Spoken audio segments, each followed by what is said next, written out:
បងប្អូនហើយវាទៅធ្វើកាជះគេនៅកូរ៉េទៅធ្វើកាជះគេនៅកូរ៉េខ្ញុំថាពូអើយពូចិត្តសាសយើងវាសំតែធ្វើកាជះគេនៅស្រុកគេនឹងត្រូវហើយពូ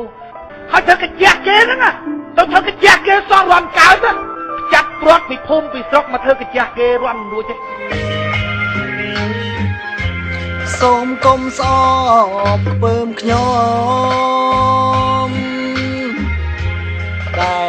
ជាពលករទួងខ្ញុំក្រខ្ញុំក៏មានបេះដូងខ្ញុំមានម៉ែឪមានប្អូនមានបងនៅ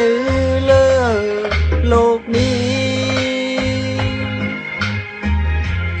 តាមានអ្នកណាបងប្រាថ្នាធ្វើពលករគេគ្មានអ្នកចង់ទេតែគ្មានជំរឹងទឹកភ្នែកពលករអង្វរទេវតាសូមលោកមេត្តាជួយអ្នកក្រផ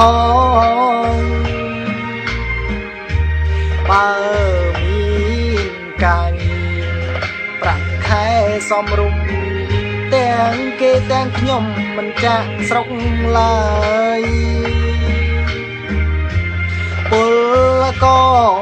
លើលោកមានចិត្តដូចគ្នាក្តៅរងាតស៊ូមិនតូចតែសង្ឃឹមបានប្រាក់